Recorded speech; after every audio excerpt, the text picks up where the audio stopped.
الله الرحمن الرحيم الحمد لله رب العالمين والصلاة والسلام على سيد الأنبياء والمرسلين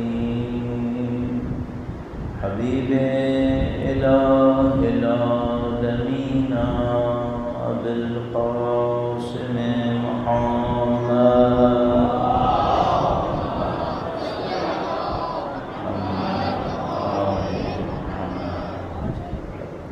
وعلى آله الطيبين الطاهرين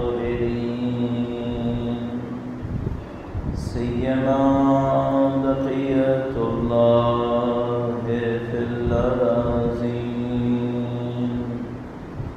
قال الله تعالى في كتابه الكريم بسم الله الرحمن الرحيم أم حسبت أن أصحاب الكهف والرقيم كانوا من آياتنا عجبا درود بجنا محمد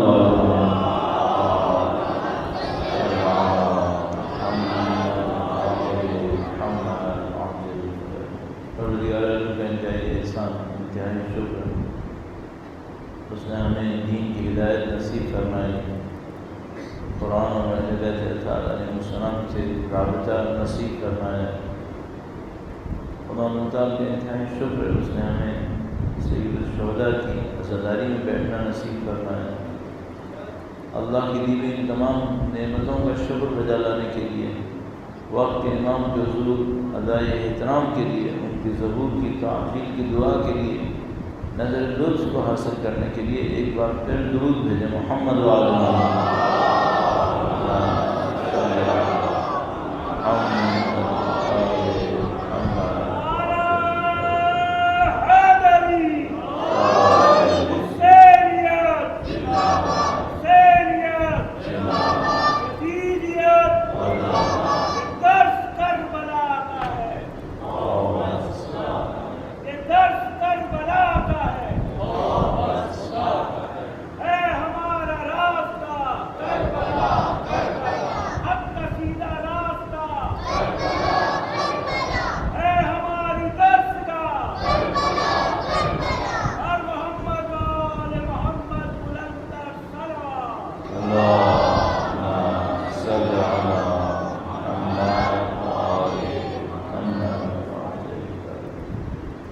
خدا نے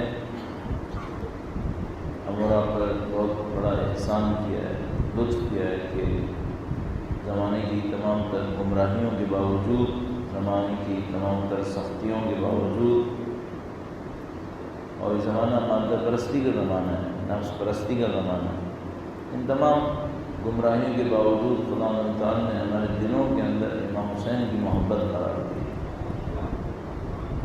جہاں اربوں انسان آج کی گمراہی سے دوچار ہیں فسق و فجور کے اندر مبتلا ہیں مکر و فریب کے اندر مبتلا ہیں خدا تعالیٰ کا احسان ہے اس نے ہمیں سید الشہداء کے صدقے میں ایسی جگہ آنا نصیب کیا جو امام حسین کے نام پر بنی ہوئی امام حسین کے نام پر عزاداری تشکیل پاتی ہے اس کی اپنی برکات ہیں اس کی اپنی نورانیت ہے ایک بار پھر اللہ کے حضور اس دعا کے لیے کہ ہمیں مرتے دموں تک سید الشہداء کے بہترین چاہنے والوں میں قرار فرمائے انشاءاللہ سید الشہداء کے چاہنے والے دنیا میں جہاں کہیں بھی ہیں بالاخص وہ لوگ جو زیارات کے لیے سید الشہداء کے روضے کی طرف جانے کا ارادہ کر رہے ہیں ان سب کی زیارات کو اپنی بارگاہ میں قبول فرمائے انشاءاللہ وقت کے امام کے ظہور میں تعجیل فرمائے انشاءاللہ اور ان کی نورانیت سے ہم سب کے قلوب کو منور فرمائے پروردگار انشاءاللہ ایک بار پھر درود بھیجے گا محمد وعلی محمد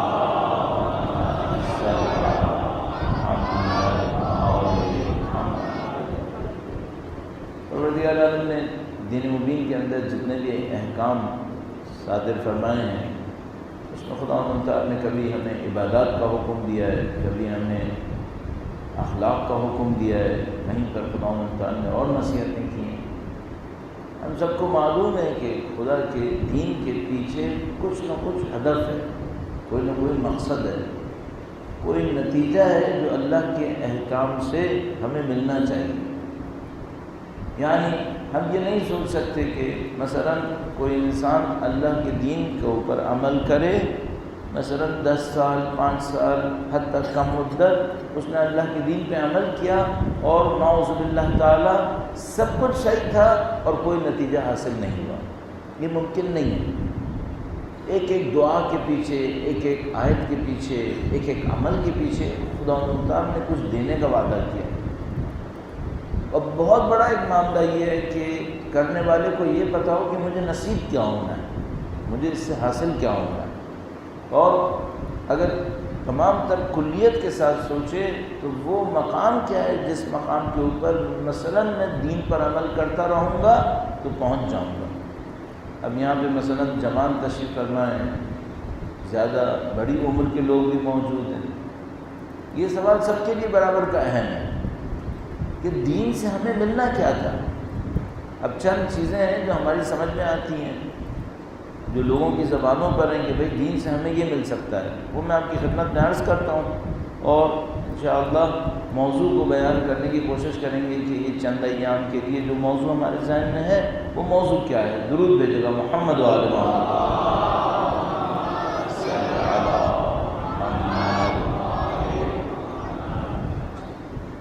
اس میں سب سے اہم بات یہ ہے کہ یہ ضرورت ہمیں کیوں پیش آتی ہے۔ ضرورت ہمیں اس لیے پیش آتی ہے کہ بہت سارے معاشرے ہیں دینی معاشرے ہیں، کچھ معاشرے ہیں جو بے دین معاشرے ہیں، ان میں دین نہیں ہے، کچھ معاشرے ہیں جو دینی معاشرے ہیں۔ سب کی ایک خواہش ہے کہ بھئی جو معاشرے دیندار معاشرے ہیں ان کا ان لوگوں سے فرق ہونا چاہیے جو بے دین معاشرے ہیں۔ اگر آپ کو میں اسی کراچی کے اندر کسی محلے میں لے جاؤں اور آپ سے میں کہوں کہ بھئی اس محلے کے اندر جتنے بھی لوگ رہتے ہیں سب کے سب یونیورسٹی پڑھے ہوئے ہیں، اور مثلا کسی اور محلے میں لے جاؤں اور آپ سے کہوں کہ بھئی اس محلے میں جتنے بھی لوگ رہتے ہیں ان میں سے کسی نے مثلا اسکول کی شکل بھی نہیں دیکھی۔ اب ایک محلہ ہے جس میں کوئی اسکول بھی نہیں گیا اور ایک محلہ ہے جس کے اندر سب یونیورسٹی گئے ہیں۔ آپ خود مجھے بتائیے آپ کے ذہن میں دونوں میں فرق ہوگا یا نہیں ہوگا؟ خود بخود انسان کہتا ہے فرق ہوگا۔ ایک وہ جگہ ہے جو اسکول بھی نہیں گئے، ظاہر ہے کہ یہ بہت ساری چیزوں میں پیچھے رہ جائیں گے ان لوگوں سے کہ جو مثلا اعلیٰ تعلیم یافتہ ہیں ہماری اصطلاح میں۔ تو اگر دنیا کی تعلیم سے ہماری توقع ہے کہ لوگوں پہ اثر پڑے تو اللہ کی بندگی سے اثر پڑے یا نہ پڑے؟ اللہ کی بندگی سے یقیناً اثر پڑے۔ اگر ایک بچہ 10 سال 15 سال اسکول جاتا ہے، کالج جاتا ہے، تو ہم سوچتے ہیں کہ بھئی یہ اس سے بہت مختلف ہوگا جو 10-15 سال اسکول کالج نہیں گیا۔ اچھا آج کل کے اسکول کالجز کیسے ہیں وہ ہمیں پتہ ہے، ہم سب کو معلوم، ہم لوگ اپنی آنکھوں سے دیکھ رہے ہیں یا تجربوں سے گزرے ہیں۔ اس کے باوجود ہم کہتے ہیں کہ بھائی یہ اسکول کالج گیا ہوا ہے، یونیورسٹی اس نے اٹینڈ کی ہے، 15-16 سال پڑھا ہے، اس کا تو فرق بہت بڑا ہوگا اس سے جس نے یہ سب کچھ نہیں کیا۔ تو اب میرا جیسا آدمی طالب علم اپنے آپ سے ایک سوال پوچھے گا، بھائی جو 15-20 سال اللہ کی عبادت کر چکا ہو اس میں اس آدمی سے فرق ہونا چاہیے جس نے سب نہیں کیا، یا کوئی فرق نہیں ہونا چاہیے؟ طبیعتاً فرق ہونا چاہیے۔ اچھا جب ہم پوچھتے ہیں بھائی وہ فرق کیا ہونا چاہیے تو کہتے ہیں یہ نماز پڑھتا ہے وہ نماز نہیں پڑھتا۔ بھائی یہ تو وہ دین کے نام پہ کر لیا نا اس نے، یہ روزہ رکھتا ہے وہ روزہ نہیں رکھتا، یہی تو اصل مسئلہ تھا کہ بھئی یہ آدمی روزہ نہیں رکھتا، یہ آدمی روزہ رکھتا ہے۔ اب بتاؤ اس کے علاوہ کیا فرق پڑا، اس کے بعد کیا فرق پڑا؟ مثلا یہ صبح کو اٹھتا ہے فجر کی نماز پڑھتا ہے، وہ صبح کو نہیں اٹھتا، وہ فجر کی نماز نہیں پڑھتا۔ یہ تمام نمازیں پڑھ رہا ہے، یہ روزے رکھ رہا ہے، یہ قرآن پڑھتا ہے، یہ دعائیں بھی کرتا ہے، وہ دوسرا یہ سب نہیں کرتا۔ فرق کیا ہونا ہے؟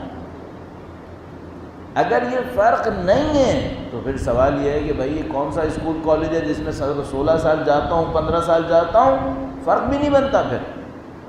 اچھا اسکول کالج میں تو ممکن ہے کوئی یہ کہہ دے کہ بھائی فرق نہیں بن رہا چونکہ اسکول کالج خراب ہو گئے، دین کے بارے میں کیا کہوں؟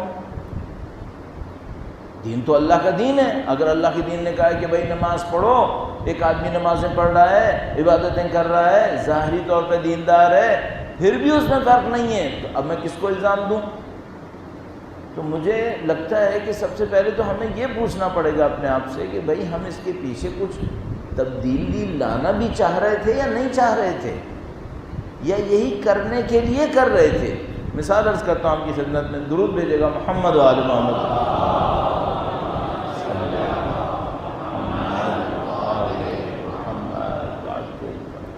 اگر میں کسی ڈاکٹر کے پاس جاؤں، 1 وزٹ 2 وزٹ 5 وزٹ 10 دفعہ میں ڈاکٹر کو وزٹ کروں، کوئی مجھ سے پوچھے تمہاری بیماری صحیح ہوئی یا نہیں ہوئی، اور میں اس سے کہوں کہ بیماری کا سوال نہیں کرو، میں ڈاکٹر کے پاس ریگولر جا رہا ہوں، تو سامنے والا مجھ سے پوچھے گا پھر یہ ڈاکٹر کے پاس جا کیوں رہے ہو؟ وہ ڈاکٹر سے ملنے جاتے ہو کیا؟ کلینک دیکھنے جاتے ہو، پیسہ بھی لگا رہے ہو، فائدہ کیا ہوا پھر؟ تو میں اپنے آپ سے پوچھ رہا ہوں، میں دینی طالب علم ہوں، دین کے بارے میں کوئی یہ سوال نہیں کرے گا ہم سے؟ کیا اگر کوئی مجھ سے پوچھے کہ بھائی تم دین پہ عمل کرتے ہو، میں کہوں ہاں عمل کرتا ہوں، تو مجھ سے پوچھے گا دین پہ عمل کرنے سے تمہیں کیا ملا ہے؟ تو مجھے بالکل صحیح دقیق بات پتہ ہونی چاہیے کہ یہ مجھے ملا ہے۔ اب دیکھیے چند جواب میں عرض کرتا ہوں آپ کی خدمت میں۔ ممکن ہے کوئی یہ کہے کہ میں نے دین پہ عمل کیا، میں دنیا میں کامیاب ہو گیا، میں نے دین پہ عمل کیا، میں دنیا میں کامیاب ہو گیا۔ مثال کے طور پر کیا ہوا؟ تو وہ مثلاً یہ کہے کہ بھئی میں دین پہ عمل کرتا ہوں، دیکھو میرے گھر میں کوئی بیماری نہیں آتی، میں دین پہ عمل کرتا ہوں، مجھے کوئی نقصان نہیں ہوتا، میں دین پہ عمل کرتا ہوں، میرے کاروبار میں فائدے ہی فائدے ہیں، یہ دیکھو میرا کاروبار پھیلے چلا جا رہا ہے، سب کچھ صحیح ہے۔ تو میں دیندار سے پوچھوں گا کہ دین کا یہ اثر یہی ہے یا کچھ اور ہے، یہی ہونا چاہیے یا نہیں، دین کچھ اور دینے آیا تھا۔ اچھا اب ظاہری طور پر تو بات بہت اچھی ہے، اور اگر میں ایک اور مثال اس میں اضافہ کر لیتا تو وہ معاملہ تھوڑا سا بعض لوگوں کے لیے قابل اعتراض ہو جاتا کہ مثال کے طور پر کسی سے پوچھیں بھائی آپ اپنے گھر میں یہ کام کرواتے ہیں، یہ پروگرام کرواتے ہیں، کیوں کرواتے ہیں؟ تو کہتا ہے اس سے برکت آتی ہے۔ پوچھو برکت آتی ہے مطلب کیا ہے؟ کہتا ہے پچھلے سال اتنا کمایا تھا، اس سال اتنا کمایا ہے۔ تو دین کا اثر کس میں دیکھ رہے ہیں؟ دنیا میں دیکھ رہے ہیں، دنیا کی ترقی میں دیکھ رہے ہیں، کمائی میں دیکھ رہے ہیں۔ میں اپنے آپ سے سوال پوچھوں گا دین کا یہ اثر میں دین سے ڈھونڈوں یہ صحیح ہے یا غلط ہے؟ بہت سارے لوگوں کے لیے بالکل صحیح ہے، بہت سارے لوگوں کے لیے بالکل صحیح ہے۔ مثلا وہ کہیں گے ہم فلاں جگہ پہ گئے، ہم نے ایک دعا مانگی، یہ دیکھو ہماری یہ مشکل ایسی حل ہو گئی۔ بات صحیح ہے، عوامی لحاظ سے یہ بات بالکل صحیح ہے، لیکن میں صرف ایک بات اسی آدمی سے پوچھوں گا کہ مثلا اگر ایسا ہی ہے کہ دین سے یہ سب ہونا تھا تو مثلا جو لوگ شہید ہوتے ہیں یہ کیوں شہید ہوتے ہیں؟ بھائی اتنے اہل بیت کے چاہنے والے شہید ہو گئے، سختیاں جھیل جھیل کے شہید ہو گئے، خاندان عطرت و طہارت نہیں معلوم کتنی دیر اسارت میں رہے۔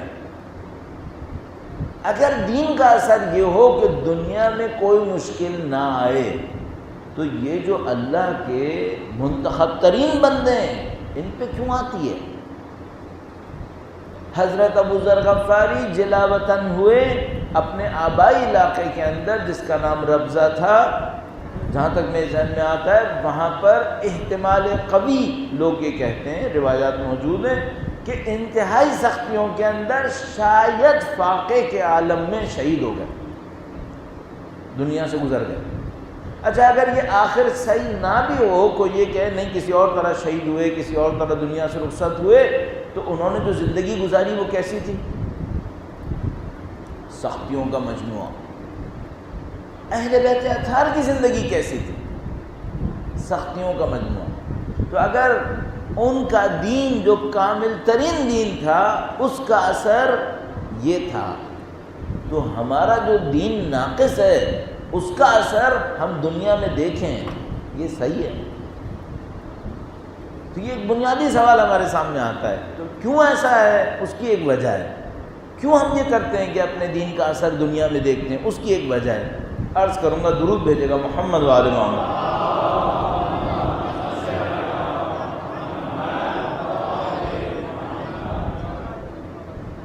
بہت سارے دیندار ظاہری طور پہ تو بہت دیندار ہیں، اعمال بھی دینداروں کے سے ہیں، شکل و صورت بھی دینداروں کی سی ہے، بہت سارے کام بھی دینداروں کے سے ہیں. صرف ایک مشکل ہے، ویلیوز میں دیندار نہیں ہے،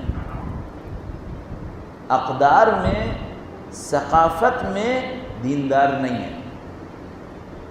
اور یہ انتہائی مشکل کام ہے کہ کوئی شخص صرف ظاہری اعمال سے گزر کر ثقافت تک پہنچے.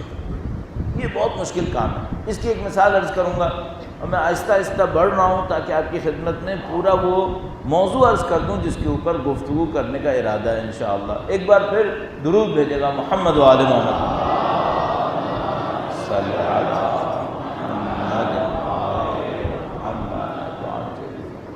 گزشتہ چند سالوں میں جو ہم نے یہاں مجالس پڑھی، ان میں ہم نے کئی دفعہ یہ کوشش کی کہ لوگوں کے سامنے یہ عرض کریں کہ بھائی نماز میں ایک ظاہری عمل ہے، اس کے پیچھے ایک ثقافت ہے. اگر کوئی نماز کے ظاہری عمل کو انجام دے رہا ہے، اس ثقافت کو حاصل نہیں کر رہا، اصل کو وہ حاصل نہیں کر پا رہا. مثلاً کیا؟ مجھے یاد ہے یہاں پر عرض ہوا، بیان ہوا کہ بھئی ایک آدمی جب رکوع کرتا ہے تو اہل بیت کہتے ہیں کہ یہ رکوع کرنا یہ سوچ کر کرے کہ خدایا میں تیری راہ میں گردن کٹوانے کو تیار ہوں. تو رکوع کی ثقافت کیا ہے؟ رکوع کی ثقافت ہے قربانی اور عیسیٰ. یہ رکوع کی ثقافت ہے کہ ایک آدمی رکوع کرتا ہے اور رکوع کر کے کھڑا ہو جاتا ہے، سبحان ربی العظیم بحمدہ مثلا 3 دفعہ کہا یا 7 دفعہ کہا، کھڑا ہو گیا. اب اس سے پوچھیں بھائی تم نے اس کی ثقافت حاصل کی؟ تو وہ ہم سے کہے گا نہیں، یہ ثقافت کہاں سے آ گئی یہاں پہ؟ تو ہم پوچھیں گے نہیں، اس کا ایک فلسفہ تھا، اس کی ایک حکمت تھی. اہل بیت نے کہا تھا کہ جب رکوع کرو تو یہ سوچو کہ میں اللہ کی راہ میں گردن کٹوانے کو تیار ہوں. تو یہاں تک بات آئی تو یہ سمجھ لو کہ جتنے لوگ نماز پڑھ رہے ہیں شاید 80% باہر آ گئے. نہیں، یہاں تک بات نہیں آئی. بھئی آپ نے سجدہ کیا، سجدہ کرنا ہے، جسم سے آپ نے سجدہ کیا اور زبان سے آپ نے کہا سبحان ربی الاعلی و بحمدہ. اس کی ثقافت کیا ہے؟ اس کی حکمت کیا ہے؟ اس کی حکمت ہے اللہ کی بندگی، اللہ کے سامنے، جس کو ہم لوگ محاورے میں کہتے ہیں سر تسلیم خم کرنا. اس سر کو تسلیم کے ساتھ، سرنڈر کے ساتھ خم کر دینا زمین کے اوپر، اور خدا سے کہنا خدایا تو عظیم ہے اور میں حقیر ہوں، تیرا عبد ذلیل. اچھا، اگر کوئی سجدے پہ سجدے کرے اور اس حقارت کو جو بندہ خدا کے سامنے احساس کرے اس کو احساس نہ کرے تو ہم اسے کیا کہیں گے؟ ہم اسے کہیں گے اس نے نماز پڑھی ہے، نماز کی ثقافت نہیں سیکھی. مثلا کہتا ہے بحول اللہ وقوتہ اقوم واقعد، اللہ کی دی ہوئی قدرت اور طاقت سے کھڑا ہوتا ہوں اور بیٹھتا ہوں. تو اس کو ہم کیا کہیں گے؟ اس کو ہم کہیں گے توحید. یہ توحید ہے کہ انسان اپنے آپ کو خدا کے سامنے فاعل نہیں سمجھتا کہ میں کچھ کرتا ہوں، تو وہ کہتا ہے کہ میں خدا کی دی ہوئی طاقت سے کھڑا ہوتا ہوں اور بیٹھتا ہوں، میں محتاج محض ہوں، میں سوائے فقر کے محتاجی کے کچھ نہیں ہوں. اچھا، جو آدمی کھڑا ہوتا ہے اور کہتا ہے اس کو احساس کرتا ہے کیا؟ سب کو ملا لوں نا تو 80% میں نے کم کہا تھا، شاید زیادہ باہر چلے گیا. اچھا، اب یہ کیا ہو گیا؟ یہ ہو گئے تربیت کے 2 درجے. ایک درجہ تربیت کا ہے جس میں ہم نے بچے کو، بڑے کو، اپنے آپ کو اس پہ کنونس کرنا تھا کہ بھائی نماز پڑھنی ہے ایک. دوسرا تربیت کا درجہ تھا کہ ہم نے اس کو یہ بتانا تھا کہ نماز جو صحیح پڑھی جاتی ہے وہ کیسی پڑھی جاتی ہے، اس کے فقہی احکام کیا ہیں، تلفظ کیا ہونا چاہیے، رکن کون سا ہے، غیر رکن کون سا ہے، واجبات کیا ہیں، مستحبات کیا ہیں. یہ دو. تیسرا یہ تھا کہ ہم اس کو بتائیں کہ بھائی یہ جو تم نماز پڑھ رہے ہو اس کے پیچھے کچھ پیغام بھی ہیں، یہ پیغام حاصل کرنا ضروری ہے. اچھا اب اپنے آپ سے میں سوال کرتا ہوں، ابھی یہاں پہ رکا نہیں ہے معاملہ، ابھی اگلی مجالس میں اس کو آگے بڑھاؤں گا کہ اس کے پیچھے اور کیا ہوتا ہے، عرض کرنے کی کوشش کروں گا. لیکن میں یہیں پہ رک کے اپنے آپ سے سوال کرتا ہوں، اگر کوئی صرف جسم تک رہے، اس تربیت تک نہ پہنچے، مثلا ثقافت تک، مفہوم تک، فلسفے تک، تو کیا ہوگا؟ اب کیا ہوگا؟ اب یہ ہو سکتا ہے کہ یہ آدمی بہت بڑا نمازی ہو، اتنا ہی متکبر ہو. یہ ہو سکتا ہے. کیوں ہو سکتا ہے؟ اصل وہ نماز پڑھ کے یہ سمجھے کہ میں بہت عبادت گزار ہوں، باقی سب تو گناہ گار ہیں. چونکہ میں نماز پڑھ رہا ہوں، دوسرے لوگ نماز نہیں پڑھ رہے، تو یہ سب جہنم میں جائیں گے اور میں وہ ہوں جو اللہ کا برگزیدہ بندہ ہوں. تو ایک تکبر ممکن ہے اس کے اندر آ جائے. یہ کیوں ہوا ایسا؟ اس کی وجہ یہ تھی کہ یہ سمجھ رہا تھا تربیت بس اتنی ہے کہ جسم سے نماز پڑھنا، یہ سمجھ رہا تھا. اب اس کے آگے بھی کہانی ہے. تو اب معاملہ کیا ہے؟ معاملہ یہاں پر ہے کہ بھئی یہ جو اسلام ہمیں دینا چاہتا ہے وہ کیا دینا چاہتا ہے؟ آیا اسلام ہم سے صرف یہ چاہتا ہے کہ ہم لوگ جسم کے عبادت گزار بن جائیں؟ اس کے پیچھے کچھ اور دینا چاہتا ہے؟ تو میں نے عرض کیا، اس موضوع کے اوپر واپس آتا ہوں. ایک آدمی سے پوچھو بھائی تم دین پہ عمل کرتے ہو، تمہیں اثر کیا ملا؟ تو وہ کہے گا مجھے دنیا میں یہ کامیابی ملی، میرے بچے ایسے ہیں، میرا کاروبار ایسا ہے. یہ جملے صحیح ہیں؟ ہم نے کہا یہ نہیں ہے، ظاہر صحیح نہیں ہے، بظاہر یہ صحیح نہیں ہے. کیوں صحیح نہیں ہے؟ جو اللہ کے انتہائی برگزیدہ بندے تھے ان کو اس کی نہ پرواہ تھی، نہ اس کو انہوں نے معیار بنایا. انہوں نے معیار نہیں بنایا. مثلا کبھی میں کہہ رہا ہوں، میں تو 34-35 سال ہو گئے طالب علم بنے ہوئے، کبھی آپ نے سنا کہ حضرت مالک اشتر نے امیر المومنین سے آ کر کہا کہ مولا میرے لیے دعا کیجیے گا، میں گھر خریدنے والا ہوں، مجھے گھر نہیں مل رہا؟ کبھی آپ نے سنا؟ کبھی آپ نے سنا مثلا حضرت سلمان فارسی نے آ کر امیر المومنین سے کہا ہو کہ مولا میرے لیے دعا کیجیے گا، مثلا میں فلاں بزنس شروع کرنے والا ہوں، اس میں ذرا کامیابی مجھے نصیب ہو جائے؟ کبھی آپ نے سنا؟ نہیں. تو ہم کیوں پھر یہ کر رہے ہیں؟ اچھا کوئی یہ کہے یہ کرنا برا ہے، میں کہوں گا نہیں برا نہیں ہے، اس کے اوپر رکنا برا ہے. اس کے اوپر رکنا برا ہے. اس کے اوپر رکنے کا مطلب کیا ہے؟ بندہ نہیں سمجھا ہے دین آیا کیوں ہے. ابھی یہ پتہ نہیں چلا اس کو دین آیا کیوں ہے، چونکہ ساری دنیا اس کے پیچھے تھی مکاری کر کے، یہ بھی اس کے پیچھے گیا ہے دین کا نام لے کے. ہوا یہ ہے، پوری دنیا اس کے پیچھے تھی، یہ بھی اسی کے پیچھے گیا ہے.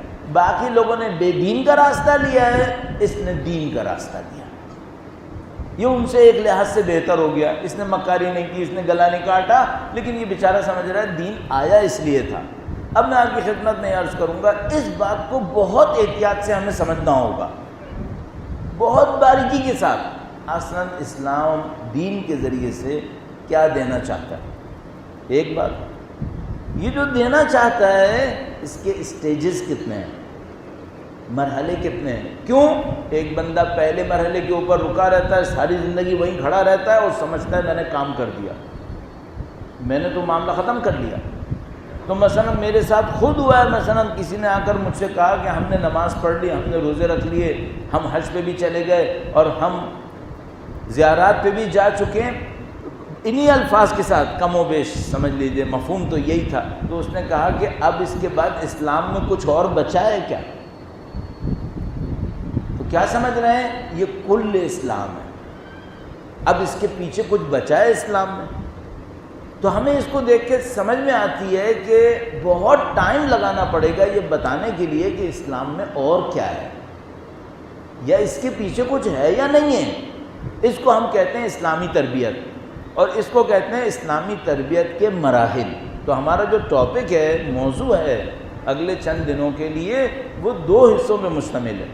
سمجھ لیجیے 3 اس کے اندر پیرامیٹرز ہیں، ایک اسلامی تربیت، دوسرا اس کے مراحل، اور تیسرا اس کے بنیادی اصول۔ تو ہم اسلامی تربیت کسے کہتے ہیں، اس کے مراحل کیا ہوتے ہیں، اور اس تک پہنچنے کے، اس تربیت کو حاصل کرنے کے اصول کیا ہوتے ہیں، یہ ہم نے اجمالاً آپ کی خدمت میں چند دنوں میں عرض کرنا ہے۔ اجمالاً اس لیے کہ تفصیل تو پھر یقیناً چند دنوں میں ختم نہیں ہوگی، اور اس وجہ سے بھی کہ شاید ہم کم علم انسان ہے، اتنی تفصیل ہمیں پتہ بھی نہیں ہوگی، تو جتنی پتہ ہے وہ اجمالاً آپ کی خدمت میں عرض کریں گے انشاءاللہ۔ درود بھیجے گا محمد و آل محمد۔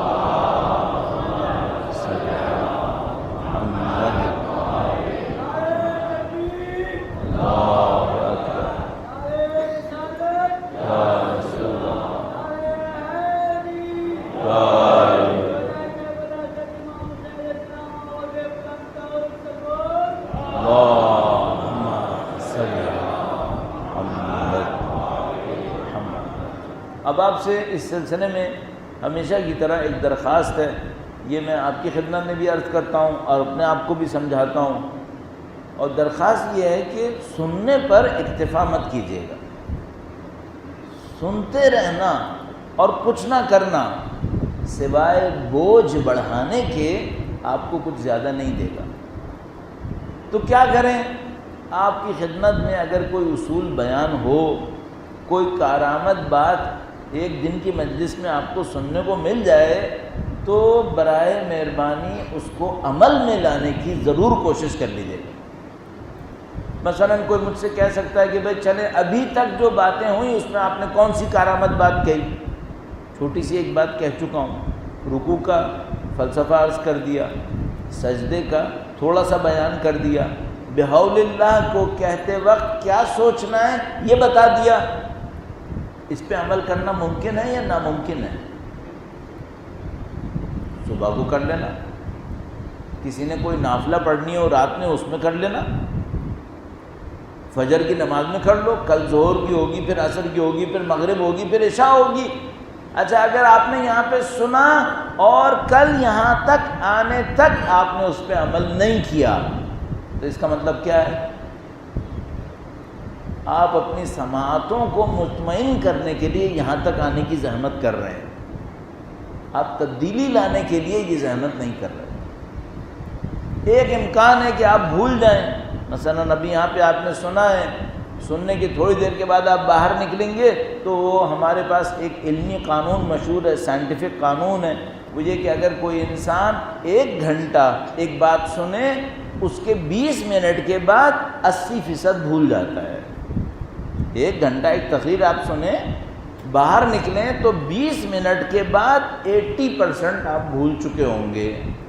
تو پھر میں درخواست یہ کر رہا ہوتا ہوں کہ بھائی اس کو اس 20% میں رکھ لینا، اس کو نہ بھول جانا، ورنہ آپ کے ذہن میں کیا رہ جاتا ہے؟ بہت سارے دوستوں کے ذہن میں صرف یہ رہ جاتا ہے کہ مولانا نے ٹوپی کیسی پہنی تھی، ان کا ہاتھ کیسے ہل رہا تھا، ان کا سر کیسا تھا، اور پتہ نہیں ان کا موڈ کیسا تھا، یہ سب باتیں رہ جاتی ہیں لوگوں کے ذہن میں۔ آپ یہاں پر تشریف لائیے، آپ در اہل بیت پر تشریف لائے ہیں، سید الشہداء کے نام پر آئے ہیں، اہل بیت سے سیکھنے کے لیے یہاں پر آتے ہیں۔ ہم ان کے مکتب کے ادنا شاگرد ہونے کے ناطے یہ ذمہ داری رکھتے ہیں کہ ان کے درس سے جو کچھ ہم نے سیکھا ہو اس کے کچھ حصے آپ کی خدمت میں سادہ اور سلیس زبان میں بیان کریں۔ آپ کا کام یہ ہے کہ آپ اس کو سماعت فرمائیں، سنیں، اس میں سے جو چیزیں آپ کو اچھی طرح سمجھ میں آ رہی ہیں اس کو حاصل کر لیں، اور پھر باہر جا کر اس پر عمل کریں، اور نتیجہ کیا نکلے؟ آپ بھی چند قدم قرب میں آگے بڑھ جائیں، ہمیں بھی قرب نصیب ہو جائے۔ کل ہدف اور مقصد یہ ہے۔ اللہ انشاءاللہ ہم سب کو اہل بیت کا قرب نصیب فرمائے، دنیا اور آخرت میں ان کی شفاعت نصیب فرمائے انشاءاللہ۔ درود بھیجے گا محمد و آل محمد۔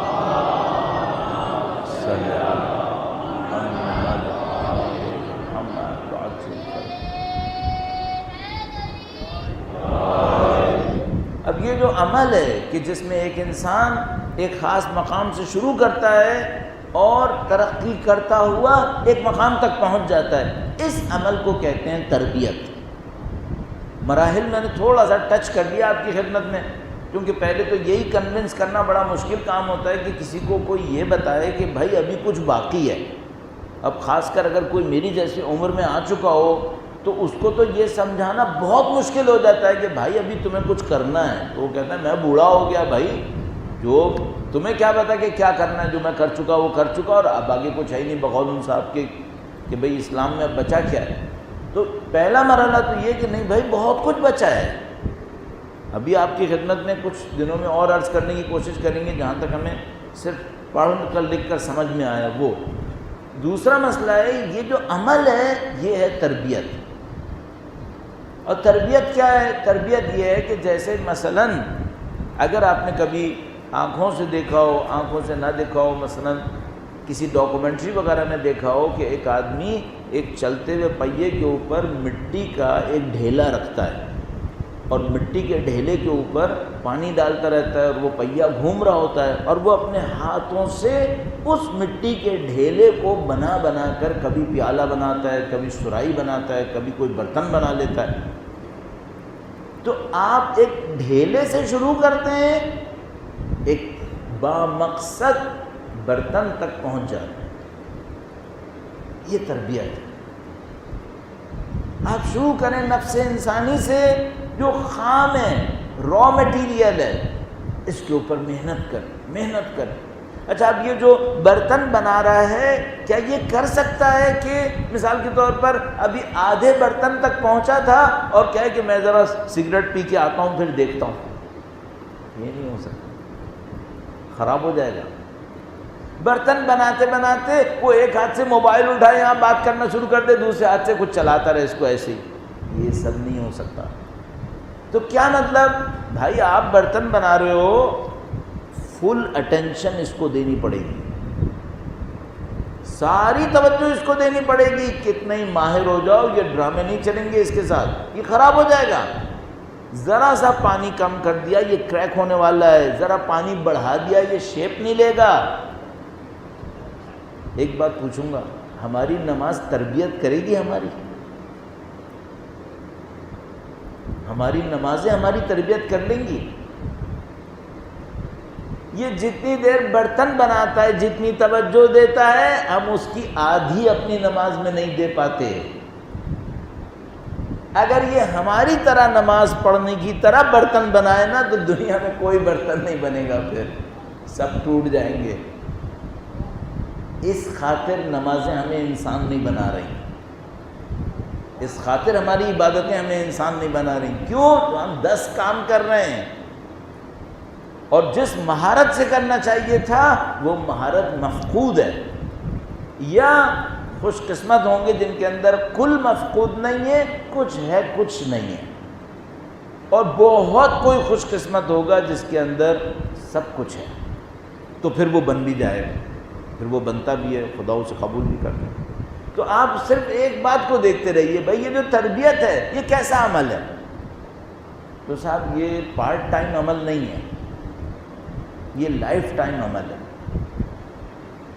تو مثال کے طور پر میں صبح کو اٹھتا ہوں، مثلا نماز فجر کے لیے آدھا گھنٹہ، پونا گھنٹہ، 1.5 گھنٹہ مثلا نماز فجر اور اس کے اطراف میں دے دوں، پھر 4 گھنٹے بریک، 5 گھنٹے بریک، پھر جب ظہر آئے گی تو دیکھیں گے اس سے برتن بن جائے گا؟ نہیں، یہ ختم ہو چکا۔ تو پھر کیا کرنا ہوگا؟ روایتیں ہم سے کہتی ہیں ربنا لا تکلنا الی انفسنا طرفۃ عین ابدا، خدایا ایک پلک جھپکنے کے لیے مجھے میرے حال پہ نہ چھوڑ۔ ہم تو 5 گھنٹے کی بات کر رہے ہیں، روایت کہہ رہی ہے ایک پلک جھپکنے کے لیے نہ چھوڑ مجھے میرے حال پر، میں تباہ ہو جاؤں گا۔ تربیت یہ عمل ہے۔ اب مثلا چلو کوئی سنے اور کہے کہ بھائی مولانا یہ تو بہت ہی سخت ہو گیا معاملہ، واقعی سخت ہے بھی سخت، تو کیا کم پر بھی کوئی کام چلے گا؟ ظاہر ہے خدا ہے بھائی، یہ ہمارے اسکول کالجز اور دوسرے کاروبار تھوڑی ہیں کہ مثلا کم کیا تو سبھی ختم ہو گیا، نہیں، خدا دے دیتا ہے، لیکن ایک کم از کم پہ لانا پڑے گا، کم از کم پہ لانا پڑے گا۔ کچھ لوگ اتنے عجیب ہیں اس معاملے کے اندر کہ وہ خدا کے سوا کچھ سوچتے ہی نہیں ہیں، خدا کے سوا کچھ سوچتے نہیں ہیں۔ ایک روایت آپ کی خدمت میں اشارتاً عرض کروں، درود بھیجے گا محمد و آل محمد۔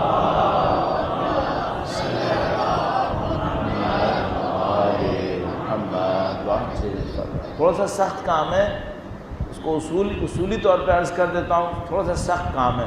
مثلا وہ کیا کہتے ہیں، بیان کرتے ہیں کہ بھائی جو بھی عمل انجام دے رہے ہو، کوئی ایک نیت کر لو، جو بھی عمل انجام دے رہے ہو اللہ کے لیے کرنے کی نیت کر لو۔ اب یہ ایک اور کام کی بات ہے، کوئی بعد میں مجھ سے پوچھ سکتا ہے مولانا کام کی بات کیا تھی آپ کی باتوں میں، تو ایک کام کی بات سنو۔ مثلا صبح کو میں نکلا، بالکل دنیاوی مثال دیتا ہوں، صبح کو میں نکلا اپنے بچی کو اسکول تک ڈراپ کرنے کے لیے، اس کی کوئی نیت کر سکتا ہوں کیا؟ ہاں، اس کی بھی نیت کر سکتا ہوں۔ کیا نیت کر سکتا ہوں؟ خدایا تو نے مجھے ان بچوں کا ذمہ دار بنایا ہے، ان بچوں کا محافظ بنایا ہے، میں باپ ہونے کے ناطے تیری دی ہوئی اس ذمہ داری کو انجام دے رہا ہوں قربتاً الی اللہ۔ غلط ہے یہ؟ صحیح ہے، صحیح ہے، اس میں کیا غلطی ہے؟ بالکل صحیح ہے۔ تو آپ کر سکتے ہیں یا نہیں کر سکتے؟ کر لو۔ بھائی میں یہاں پر نکلا، اب دیکھیں آپ کے سامنے، مثلا میں گھر سے نکلا مجلس پڑھنے کے لیے، میری نیت کیا ہے؟ میں کہوں گا اے سید الشہداء، میں نہ ہوتا تب بھی عزاداری ہوتی، میرے ہونے نہ ہونے سے کچھ نہیں ہونے والا، لیکن مولا یہ برکت میں لینا چاہتا ہوں اس لیے گھر سے نکل رہا ہوں، آپ مجھے سعادت دے دیں۔ یہ نیت کروں غلط ہے؟ آپ بھی نیت کرو، دعا کرو میں بھی یہ نیت کرتا رہوں، کر لوں کہ بھئی اس میں اچھی بات ہے، آپ گھر سے نکل رہے ہو، مولا سے ایک نیت کر لو، مولا میں آپ کی عزاداری کے لیے بڑھ رہا ہوں، مولا میری اس عبادت کو قبول فرمائے اپنی بارگاہ کے اندر۔ نیت کر لو ہر کام کے لیے۔ اس سے کیا فائدہ ہوگا؟ غلط کام کرتے وقت جب سوچو گے اس کی نیت کیا کروں، خود دماغ کہے گا تم کام غلط کر رہے ہو، اس کی کیا نیت کرنی، کیوں کر رہے ہو، مت کرو۔ حتیٰ مثلا آپ اپنے بزنس کا حساب کتاب کر رہے ہیں، میں اپنے بزنس کا کام کا حساب کتاب کر رہا ہوں، اس کی بھی نیت کر لو، خدایا تو نے مجھے ذمہ داری دی ہے حلال کمانے کی، میں اپنے حلال کمائی کے لیے جد و جہد کرتا ہوں، خدایا قربتاً الی اللہ اسے اپنی بارگاہ میں قبول فرما۔ اس میں کیا برائی ہے؟ صحیح ہے۔ اگر کوئی یہی کر لے تو کیا ہو جائے گا؟ یہ صبح سے شام تک خدا کے محضر میں، اس کی تربیت بڑی زبردست چل رہی ہے، یہ نماز پڑھتا ہے پھر قربتاً الی اللہ، بزنس کرتا ہے پھر قربتاً الی اللہ، گھومتا پھرتا ہے سڑکوں پہ گاڑی چلا رہا ہے پھر بھی قربتاً الی اللہ۔ یہ تو بڑا زبردست کام ہو گیا بھائی۔ تو کیا ہم یہ کر سکتے ہیں؟ اگر ہماری زندگی میں نیت صحیح ہو پھر کر سکتے ہیں، نیت صحیح ہو تو پھر کر سکتے ہیں۔ یہ اسلامی تربیت ہے۔ اسلامی تربیت ایک معنی میں ڈاکومنٹڈ اسکولز کالجز جو ہم لوگ کے یہاں ریگولر اسکول کالجز ہیں اس کی محتاج نہیں ہے۔ اگر یہ بھی اسلامی تربیت دیں تو بہت اچھا ہے، بہت اچھا ہے، چار چاند لگ جائیں گے۔ لیکن خدا نہ کرے نعوذ باللہ تعالی اگر کوئی شخص ایسی جگہ پر ہو جہاں یہ documented school colleges, registered school colleges نہ بھی ہوں، وہ تربیت کر سکتا ہے یا نہیں کر سکتا؟ کر سکتا ہے۔ خدا نہ کرے نعوذ باللہ تعالی کوئی دنیا کی رسمی سرکاری تعلیم نہیں لے پایا، یہ تربیت کر سکتا ہے یا نہیں کر سکتا؟ بالکل کر سکتا ہے۔ اسلامی تربیت ممکن ہے۔ یہ تربیت کے بنیادی اصول ہیں، یہ چھوٹے چھوٹے اصول ہیں۔ بس تربیت کیا ہے؟ تربیت مسلسل توجہ کا ایک عمل ہے جس کے ذریعے سے میں نے اور آپ نے پروان چڑھنا ہے، ہم نے بہتر سے بہتر انسان بننا ہے۔ اس تربیت کا ہدف دنیا ہے؟ نہیں۔ اس تربیت کا مقصد دنیا ہے؟ نہیں۔ کیوں؟ دنیا چھوٹی سی جگہ ہے، اتنا بڑا عمل کرے کوئی انسان تھوڑی سی دیر کے لیے۔ یہ بالکل ایسا ہی ہے جیسے مثال کے طور پر آپ کہیں جا رہے تھے، آپ ایئرپورٹ لاؤنج کے اندر رکے مثلا آدھے گھنٹے کے لیے، 1 گھنٹے کے لیے، 4 گھنٹے کے لیے فرض کریں۔ اب فرض کریں کہ جو آپ نے ٹریولنگ کی اس کا کل خرچہ ہو ₹1,00,000 اور آپ ₹1,00,000 خرچ کر دیں لانچ کے اوپر، تو کوئی کیا کہے گا؟ کہے گا بھئی یہ کیا حماقت ہے، ساری ٹریولنگ کا خرچہ ₹1,00,000 اور لانچ کے اوپر ₹1,00,000 خرچ کر دیے، یہ کیا کیا؟ لانچ میں تو تم نے 1.5-2 گھنٹہ 4 گھنٹہ رکنا تھا، وہ جو ٹریولنگ تھی مثلا وہ 20 دن 25 دن کی تھی، اس کے سارے برابر کے پیسے لانچ پہ لگا دیے۔ یہ تو ایک مثال ہو گئی نا، اب اور زیادہ کرتے ہیں، پوری ٹریولنگ کا خرچہ ₹1,00,000 اور لانچ پہ لگا دیے ₹4,00,000، تو کوئی کیا کہے گا؟ کہے گا بھائی اس آدمی کو تو معاملہ ہی خراب ہے۔ اب ہم سے کوئی پوچھے بھائی تو نے آخرت کے لیے کتنا لگایا؟ ₹1,00,000، اور دنیا پہ کتنا لگایا؟ ₹4,00,000۔ تو کوئی ہم سے پوچھے گا بھائی یہ لانچ کے اوپر ₹4,00,000 نے کون سی عقل مندی ہے، آخرت پہ کیوں نہیں لگایا؟ جبکہ تم یہ کہہ رہے تھے کہ آخرت خالدین فیہا ہے، آخرت خالدین فیہا ہے۔ تو بھئی اسلامی تربیت کا ہدف، اسلامی تربیت کا مقصد 50-60 سال ہے یا ابدی زندگی ہے؟ ابدی زندگی۔ 50-60 سال کی زندگی پر اثر پڑے گا یا نہیں پڑے گا؟ سیکھنے آ جاؤ تو پڑے گا، کرنے آ جاؤ تو پڑے گا۔ ایسی زندگی ملے گی جو کسی کو نہیں ملی ہوگی، بہت زبردست زندگی ملے گی۔ کس کو؟ جس کو یہ پتا ہو یہاں ہونا کیا ہے۔ ایک مثال عرض کرتا ہوں، درود بھیجے گا محمد و آل محمد۔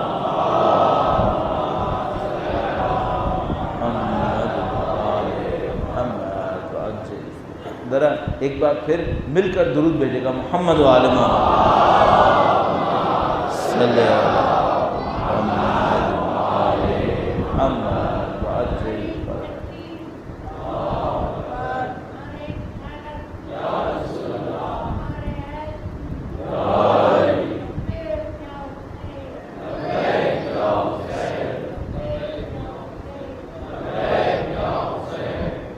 درود بھیجے گا محمد و آل محمد۔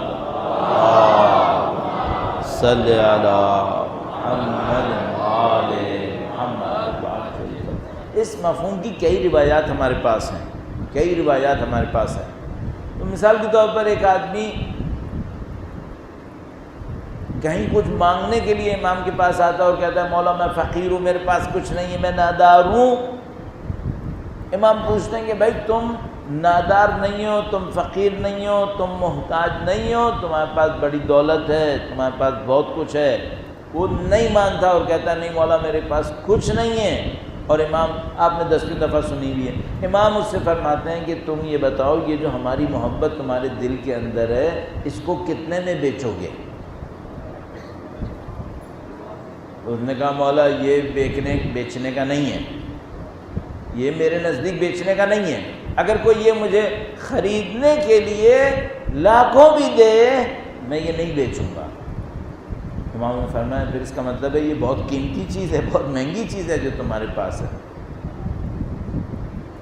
اب اس سے میں ذرا سا ایک پوائنٹ نکالنا چاہ رہا ہوں۔ جو کربلا میں شہید ہو رہے تھے عاشور کے دن، یہ لوگ محتاج تھے یا غنی تھے؟ خوش تھے یا ناراض تھے؟ ایک معنی میں عرض کروں گا تھوڑا سا سخت، معذرت کے ساتھ، بہت معذرت کے ساتھ، کسی کو برا لگے، ان کو اس قربانی میں مزہ آ رہا تھا یا نہیں آ رہا تھا؟ ان کو بڑا لطف آ رہا تھا، یہ اس قربانی میں بڑا لطف لے رہے تھے۔ ہمارے پاس حتیٰ ایک روایت موجود ہے، ایک شخص نے عاشور کے دن برابر والے سے ایک مذاق بھی کیا، تو اس نے پوچھا کہ بھائی یہ کوئی مذاق کا وقت ہے؟ اس نے کہا بات تمہاری صحیح ہے، لیکن اتنا نزدیک پہنچ گیا ہوں کامیابی کے کہ میرا دل خوش ہو رہا ہے، مجھے اپنے اوپر فخر ہو رہا ہے کہ میں نے کتنا اچھا زندگی گزاری، اچھی زندگی گزاری، اتنی بڑی کامیابی مجھے ملنے والی۔ یہ لوگ بہت اچھی زندگی گزار رہے تھے، شاید ہم سوچ رہے ہیں کہ مثلا وہ بھوکے تھے اور پیاسے تھے، ظاہر غم کی بات ہے، ظاہر افسوس کی بات ہے، لیکن دل میں کیا تھے؟ دل میں مطمئن تھے، بے پناہ اطمینان تھا دلوں کے اندر، ایسا اطمینان تھا کہ ان میں سے کسی کو کوئی بھی چیز دی جاتی کہ اسے چھوڑے، وہ چھوڑنے کو تیار نہیں تھا۔ سید الشہداء تو خود جنت کا کہہ چکے تھے کہ جنت لے لو چلے جاؤ، جانے کو تیار نہیں تھے۔ آپ اور میں اس بات کو سب سے پہلے سمجھنے کی کوشش کرنے، میرا خیال ہے طالب علم ہونے کے ناطے مجھے سمجھ میں آ رہا ہے اسلامی تربیت ہمیں کیا دینے والی ہے۔ اسلامی تربیت ہمیں بڑے گھر نہیں دینے کا وعدہ کر رہی ہے، شاید چھوٹا دے گی، شاید بڑا بھی ہو جائے۔ اصل اسلامی تربیت اس کو کنسیڈر نہیں کر رہی کہ ہم اس کو دنیا کے اندر بڑا گھر دیں گے یا چھوٹا گھر دیں گے، لیکن کیا کہہ رہی ہے؟ یہ کہہ رہی ہے ہم اس کو دل بڑا دیں گے، گھر کیسا بھی دیں گے، دل بڑا دیں گے۔ اس کو دولت مند بنائیں گے یا فقیر بنائیں گے؟ اسلامی تربیت یہ باتیں نہیں کر رہی دولت مند بنائیں گے یا فقیر بنائیں گے۔ اسلامی تربیت ایک بات کر رہی ہے ہم اس کو اندر سے بے نیاز کر دیں گے، اندر سے بے نیاز کر دیں گے۔ شہرت ملے گی یا نہیں ملے گی، اسلامی تربیت اس کا وعدہ نہیں کرتی۔ اسلامی تربیت کیا وعدہ کرتی ہے؟ کہتی ہے تمہیں اللہ کے نزدیک عزت ملے گی، دنیا میں شہرت ملے یا نہ ملے، اللہ کے نزدیک عزت ملے گی۔ یہ اسلامی تربیت دینا چاہتی ہے۔ اجمالاً آپ کی خدمت میں جو پچھلے سال 2 سال میں مجالس عرض ہوئیں، اس کے اندر ہم نے اخروی زندگی کے بارے میں کچھ بیان کیا تھا۔ اسلامی تربیت ہمارے ہمیشہ رہنے والے وجود کو ایک خوبصورت وجود میں تبدیل کرنا چاہتی ہے۔ اس دنیا کو خود بخود صحیح کر لے گی، اس دنیا کا کوئی پریشانی نہ اٹھائے۔ اس دنیا میں کیا ہونے والا ہے؟ یہ ہماری تربیت کی کمی ہے کہ ہمیں اس دنیا کا غم کھایا جاتا ہے، مجھے بھی کھایا جاتا ہے، لیکن یہ ہماری تربیت کی کمی ہے۔ اگر ہم اپنی تربیت میں مضبوط ہوں تو یہ دنیا کا غم ہمیں نہیں کھائے گا، ہم لوگ اللہ کے سامنے سرخرو رہیں گے اور اس پہ بڑے خوش رہیں گے، اور یہ خدا متعال کا دین ہمیں سکھاتا ہے۔ تو عزیزان محترم، یہ وہ اجمالی موضوع تھا جس کو میں نے آپ کی خدمت میں عرض کرنا تھا کہ بھئی اسلامی تربیت کیا ہوتی ہے، اس کے مراحل کیا ہوتے ہیں، اور مراحل کو میں نے صرف ٹچ کیا آپ کے سامنے کہ بھئی ایک مرحلہ یہ ہوتا ہے کہ آپ نے نماز پڑھی یا نہیں پڑھی، ایک مرحلہ یہ ہوتا ہے نماز کے پیچھے جو سیکھنا تھا وہ سیکھا یا نہیں سیکھا۔ اب اس کے پیچھے 1-2 مرحلے اور ہیں، وہ انشاءاللہ وقت لے کر آہستہ آہستہ آپ کی خدمت میں عرض کرنے کی کوشش کروں گا۔ جو مثلاً کوئی کہے بھائی کام کی بات کیا بتائی، تو 2-3 چیزیں نماز کے بارے میں بتائی تھیں، اس کے اوپر توجہ دیجیے گا۔ ایک بات نیت کے بارے میں کہی تھی، یہ تو پوری زندگی جد و جہد کرنی پڑے گی، اس کے اوپر تھوڑا سا محنت کیجیے گا۔ اب میں آپ سے ایک درود بھجوا کر کوئی ایک اور پوائنٹ سوچوں گا تاکہ آپ کی اس تشریف آوری کو عملی طور پر اور کارآمد بنایا جا سکے۔ درود بھیجے گا محمد و آل محمد صلی علی محمد محمد۔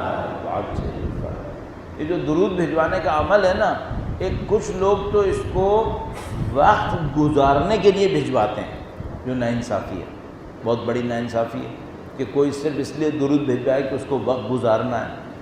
درود بھجوانے کا اصلی عمل کیا ہے؟ درود بھجوانے کا اصلی عمل جو مجھے سمجھ میں آتا ہے وہ یہ کہ ہم خدا سے کہتے ہیں خدایا ہم بے بس ہیں، ہم ضعیف ہیں، ہم ناتوان ہیں، دین تیرا ہے، بندے تیرے ہیں، ہدایت تو نے دینی ہے، ابلاغ تو نے کرنا ہے، زیادہ سے زیادہ یہ سعادت دے دے کہ گلا میرا استعمال ہو جائے، اتنا لطف کر دے کہ ہمارا وجود بھی بیچ میں چینل بن جائے، بس اس راستے میں اللہ کوئی عنایت کر دے، 4 جملے بلوا دے اور سید الشہداء کے سامنے سرخرو کروا دے، یہ ہے اور کچھ نہیں۔ تو انسان درود اسی لیے بھجواتا ہے کہ خدایا کچھ سکھا دے، کچھ بتا دے، تو ایک کام سمجھ میں آتا ہے۔ مثلا کیا بھائی، تربیت کے نام پہ کام ہو رہا ہے، کیا اتنا کیا جا سکتا ہے کہ اپنے اندر کسی کمی کو ڈھونڈا جائے؟ ہمارے اندر کمی کیا ہے؟ تربیت وہ کرے گا جس کو یہ پتہ ہو کہ مجھے اپنے آپ کو بہتر بنانا ہے۔ اگر کوئی اس گمان میں بیٹھا ہے کہ میں سب سے صحیح ہوں، میرے اندر تو کوئی کمی نہیں ہے، تو پھر تربیت کیا کرے گا وہ؟ تربیت تو اس کو کرنی ہے کہ جو یہ سوچے کہ میرے اندر کوئی کمی ہے۔ اب ہم انشاءاللہ انہی مجالس کے دوران جب ان مراحل کو بیان کریں گے تو یہ شاید اور زیادہ واضح ہوگا کہ بھئی کمی کہاں ہے، کہاں پر کمی ہے۔ لیکن اجمالی طور پر آپ اور میں کیا کر سکتے ہیں، تھوڑا سا اس بات کا جائزہ لے لیں کہ بھائی اگر مجھ سے کوئی یہ کہے کہ تم اسلام کے راستے میں بڑھنا چاہتے ہو، تمہاری تربیت میں کوئی کمی تو نہیں رہ گئی، تو میں کیا سوچوں گا کہ کوئی کمی ہے یا نہیں ہے؟ اس کے اوپر تھوڑا غور کریں۔ اپنے نقص اور عیب کو اس سے پہلے کہ خدا کے فرشتے ڈھونڈ ڈھونڈ کے نکالیں، میں نکالوں پہلے، اس پر محنت کروں۔ اچھا، ایک بات کنفرم ہے، اگلی مجالس میں عرض کروں گا، کچھ چیزیں ہم لوگوں کی ایسی چھپی ہوئی ہیں جو شاید ہم نے اپنے آپ سے بھی چھپا دی ہیں، لیکن ہیں، پڑی ہوئی ہیں، اور وہ دکھاتی بھی ہیں اپنے آپ کو، شاید ہم نے اپنے آپ سے بھی چھپا لی ہیں، فرشتوں سے نہیں چھپا پائیں۔ حُصِّلَ مَا فِي الصُّدُورِ، خدا تعالیٰ فرماتا ہے وہ دن ہے جب سینوں میں چھپے ہوئے راز ظاہر ہو جائیں گے۔ اچھا، سینوں میں چھپے ہوئے راز کیسے ہیں؟ یہ ایسا نہیں ہے کہ مثلا میرے جد امجد نے کسی زمین کے اندر کوئی خزانہ دفنایا تھا، وہ چھپا ہوا رہ گیا، وہ ظاہر ہو جائے گا۔ نہیں، یہ سینوں میں چھپے ہوئے ہمارے راز ہیں۔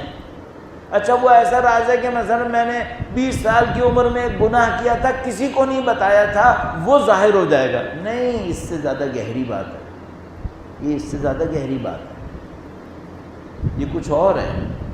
اس کو عرض کرنے کی کوشش کریں گے آئندہ انشاءاللہ۔ یہ کچھ اور معاملہ ہے، یہ اتنی چھوٹی چیزیں نہیں ہیں، یہ کوئی ایسا معاملہ ہے جو میرے لیے بھی چھپا ہوا ہے، وہ اس وقت ظاہر ہوگا۔ یعلم خائنۃ الاعین وما تخفی الصدور، خدا وہ ہے جو آنکھوں کی خیانت اور سینوں میں چھپے ہوئے راز جانتا ہے۔ یہ کوئی ایسا علم ہے جو خدا جانتا ہے اور ہمارا ہے، وہ ہمارا ہے۔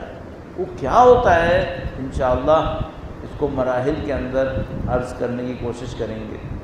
اصولی طور پر اسلامی تربیت آسان نہیں ہے، اصولی طور پر سخت کام۔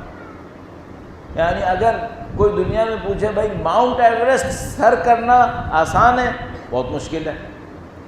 ماؤنٹ ایوریسٹ پہ اوپر تک جانا بہت مشکل ہے۔ اسلامی تربیت آسان ہے یا ماؤنٹ ایوریسٹ پہ جانا؟ ماؤنٹ ایوریسٹ پہ جانا بہت آسان ہے، وہ بہت آسان ہے۔ کیوں؟ ایک آدمی 5-6 سال کی ٹریننگ سے پہنچ سکتا ہے، پہنچ جاتے ہیں لوگ، بہت سارے کام کر کے پہنچ سکتا ہے۔ تربیت کیسی چیز ہے؟ تربیت ایسی چیز ہے کہ بعض اوقات آیت اللہ دستغیب جیسا آدمی کہتا ہے مجھے 40 سال لگ گئے، ان کا جیسا آدمی کہتا ہے مجھے 40 سال لگ گئے۔ اس کا مطلب ہے کوئی کام ہے۔ یہ دنیا میں پی ایچ ڈی کرنا آسان ہے یا تربیت کرنا آسان ہے؟ پی ایچ ڈی بہت آسان ہے، پی ایچ ڈی بہت آسان ہے، تربیت مشکل کام ہے۔ باقی سب آپ خود ہی سوچیں، کام مشکل ہے، لیکن ہمارے پاس ایک بہت بڑا ایڈوانٹیج ہے، ایک بہت بڑی سپورٹ ہے ہمارے پاس، اور وہ سپورٹ یہ ہے کہ فائدہ ہمارے پاس یہ ہے، جو ہمیں بہت بڑی مدد مل سکتی ہے، وہ یہ کہ اللہ نے ہمیں اہل بیت کی محبت سے نوازا ہوا ہے، ہمارے پاس یہ مدد موجود ہے۔ یہ ان کا دیا ہوا نہیں معلوم اس میں کس کا ہنر ہے. آیا مثلا ہمارے بزرگوں نے کوئی دعا کر لی ہے جو ہمیں لگ رہی ہیں خدا ہمیں کسی امتحان میں ڈال رہا ہے اس وجہ یہاں تک لایا ہے، خدا نے کوئی وعدہ کیا ہوا ہے جو اس نے پورا کرنا ہے اس لیے ہمیں یہاں لے آیا ہے، ہمیں نہیں معلوم. لیکن ہمیں ایک بات پتہ ہے وہ یہ کہ یہ جو ہمارے پاس ہے یہ بہت قیمتی ہے بہت قیمتی. یعنی اگر دنیا میں کوئی پہلے در در کی ٹھوکریں کھائے اور پھر یہاں پہنچے تو ہمارا تو آدھا کام خدا نے ویسے ہی آسان کر دیا. اور اس نے ہمیں اہل بیت اطہار علیہ السلام کے در پہ لا کے کھڑا کر دیا. ایک اور بڑا کرم کیا ہے پروردگار عالم نے، صرف در پہ کھڑا نہیں کیا ہے، صرف ماننے والا نہیں بنایا ہے، محبت بھی ڈالی ہے. ایک دفعہ ایک آدمی ہوتا ہے جو کسی سیاسی جماعت کو مانتا ہے، سیاسی جماعت کو مانتا ہے سپورٹر اس کا، محبت نہیں ہوتی، تعلق بس رسمی سا ہوتا ہے.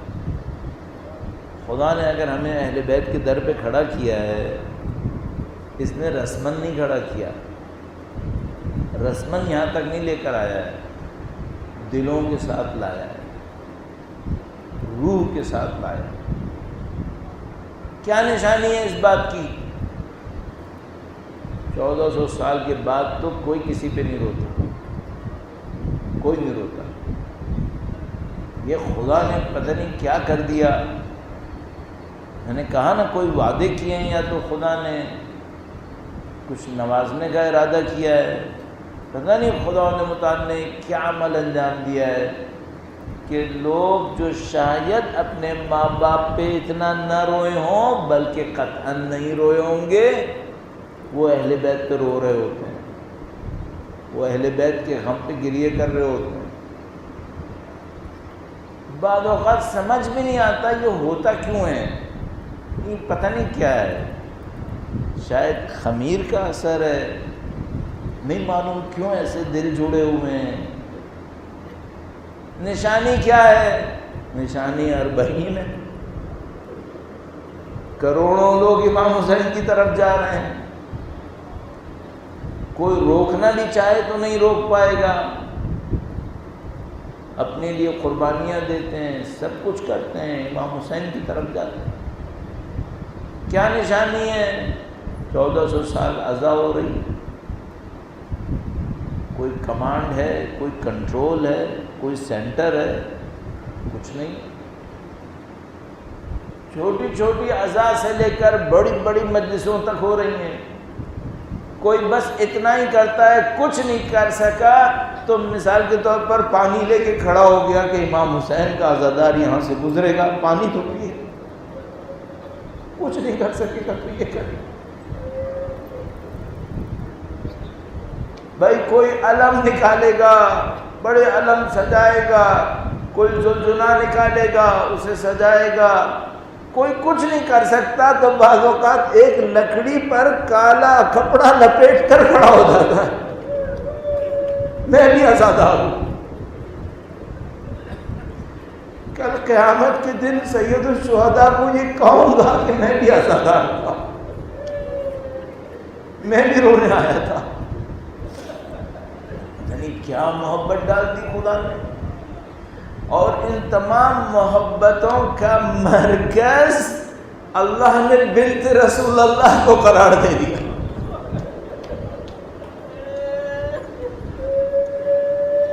یہ عجیب ذات ہے.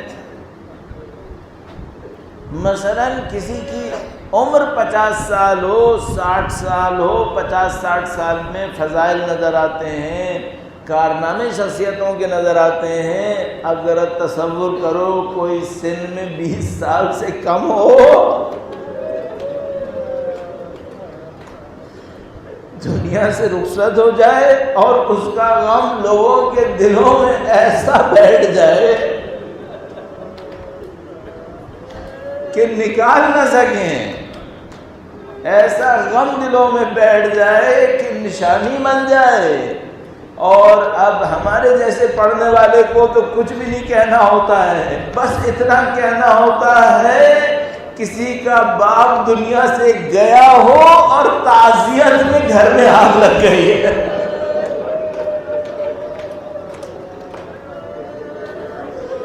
کچھ نہیں کہنا ہوتا۔ عجیب روایات ہیں ہمارے پاس، تو میں تو کیا ہمت کروں اور کیا میرے اندر طاقت رہے گی آپ کو پتہ۔ بس روایت عرض کرتا ہوں، کوئی امام کے پاس آیا اور امام سے کہا کہ مولا میرے گھر میں بچی کی ولادت ہوئی ہے۔ امام نے فرمایا مبارک ہو تمہیں۔ اس طرح کا ایک جملہ فرمایا کیا نام رکھا ہے؟ کہا میں نے بچی کا نام فاطمہ رکھا ہے۔ بھائی آپ نے رونا شروع کر دیا، دیکھ رہے ہیں آپ، امام نے بھی رونا شروع کر دیا تھا، آپ صحیح رو رہے ہیں، امام نے بھی گریہ کرنا شروع کیا۔ راوی کہتا ہے اتنا گریہ کیا کہ امام کا سر جھک گیا۔ اس کے بعد اس نے پوچھا کہ مولا ایسا گریہ کیوں ہے؟ فرمایا عجیب جملہ فرمایا امام نے، فرمایا اب جب تم نے بچی کا نام فاطمہ رکھا ہے تو اسے کبھی تھپڑ نہ مارنا،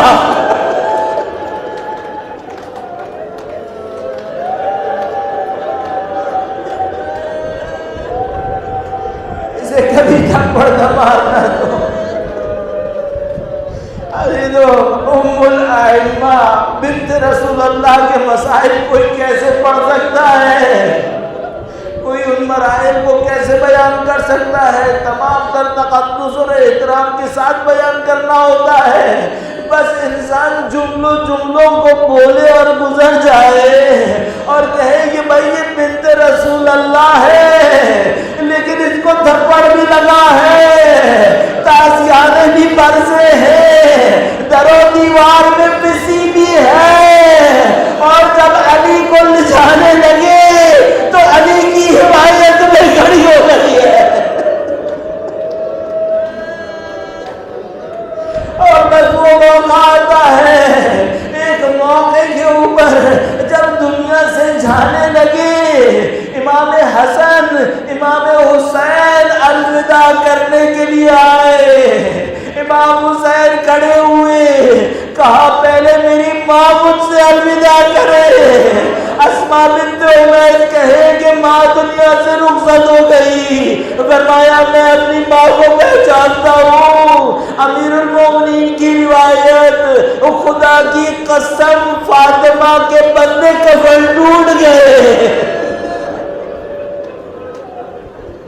ندائے غیبی آئی، اے علی بچے کو ماں سے جدا کر دو ورنہ آسمان ٹوٹ پڑے گا۔ میں کہوں گا خدایا آج تو نے بچے کو ماں سے جدا کیا، کل جب یہ حسین قتل گاہ میں ذبح ہو رہا ہوگا۔